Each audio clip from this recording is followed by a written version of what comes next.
right, so you're still tuned into the Future Africa Awards nominees announcement. And remember, you can communicate with us on social media. The hashtag is TFAA 2015. And of course, hashtag Africa Needs You. We're going to keep it moving now. I have got these strapping gentlemen with me. Maya was looking at me like, what's going on?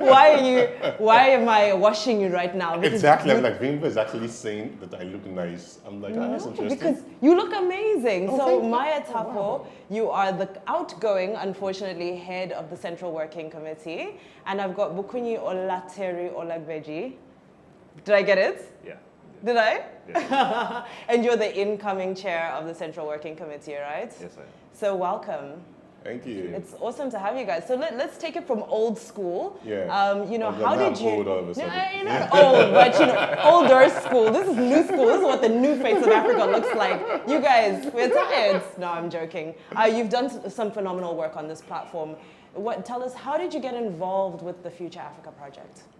It's very interesting. I think I got involved on the project in 2007 when Debola actually called me, not knowing it was me, because he knew me as Ohimai, and he was calling the guy called Mai to provide clothing for the presenter at the point in time. That was Omomi Akinifesi, who instead was only going to wear my pieces. And like 2 seconds down the phone call, he realized it was me, which was very funny. And I did the clothes and I came that day.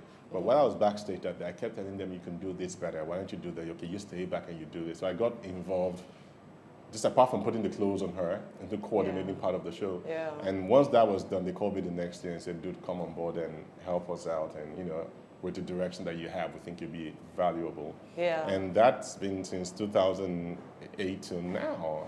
I've been working in the capacity as the chairman of the Central Working Committee. So Mai, what was it about the project that was appealing to you and kept you coming back year after year? I think, to be honest, it was the 2 young men, or 3 of them at the point in time, was Debola. They were young then. They were young, and they actually challenged me because they actually inspired me to realize that young people were actually doing things for the young. And I'm thinking, okay, I'm older than these guys. How can I contribute to actually make what they're doing, bigger than what it is? So once they called me to be there, I'm like, great. I do enjoy giving back. Yeah. I think there's a gap in Nigeria between people that know and those that do not know. And it almost feels like the environment makes it almost impossible for the younger ones to know.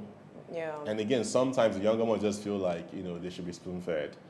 So I think this was a great avenue to come and engage them, to make them realize that if, Chimamanda can do it, so you can't do it. If this can do, you can do it. And you don't have to be, you don't have to have 2 heads, literally. And so it was almost my permission to say, if Nigeria can be good with me in government, it can be good with them in government, so I can retire well. You know what I mean? Exactly. With a few connections here and there. Yeah, but I like the some of the comments that you made about maybe the youth are looking to be spoon-fed and whatever. And I love that we have BK here because he is a strapping young man who actually you initially came on board as a nominee and eventually a winner on this platform. So tell me how you would view this platform as a young person and how that stimulated you to get involved, beyond just being a winner. Now you're about to start running the committee.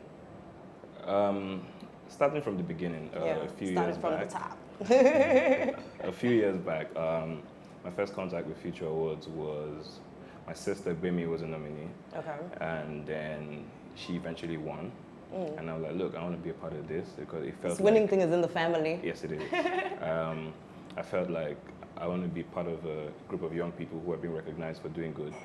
And back when I was in uni the next year, I started a magazine with a couple of my friends. And then it was a leading magazine for the young people. We got nominated and we won. Nice. And then during the tours for the Future Awards, we did a lot of after winning programs. In that process, I think I met the then Vice President, Goodluck Jonathan. We went to the villa. We met a couple of people. We met the Consular General of the American Embassy. Wow. So for me, it was very exposing. It was a platform for me to grow. And then I became a part of the team, became a part of the Central Working Committee. And then it's been like that year after year after year after year.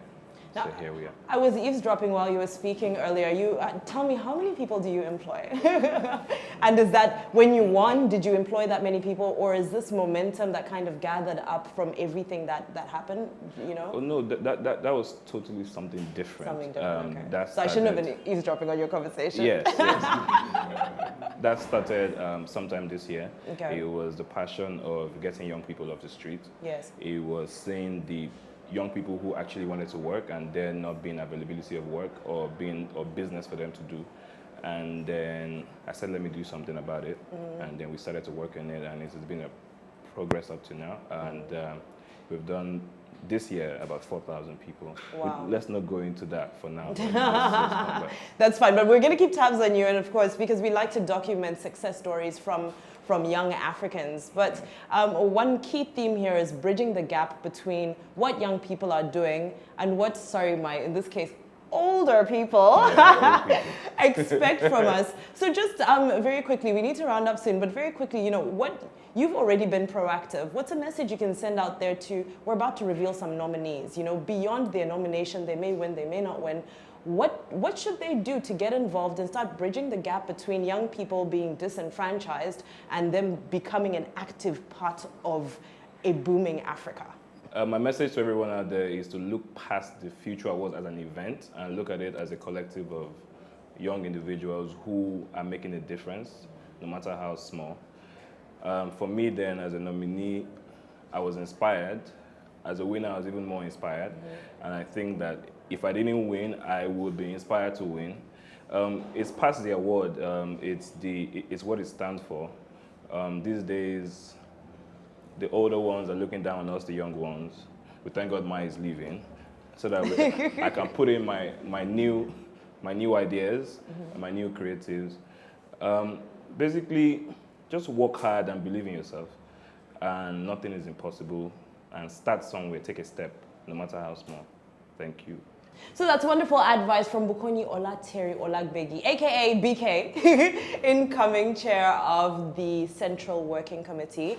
And on that note, MAI, can you take us to the nominees for the next few categories? We have two categories. Now we're taking one. The nominees for the Future Award Africa prize in community action are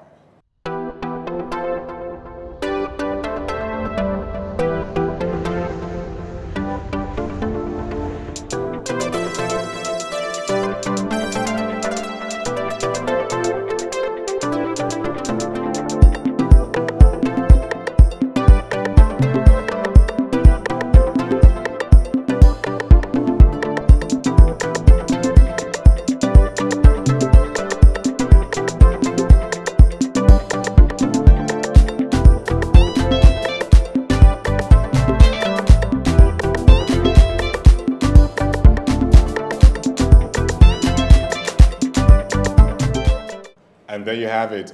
Congratulations to all the nominees, and may the best man win. And do not forget, Africa needs you. So stand up for Africa. And BK, you take the next category. I'm the chairman now.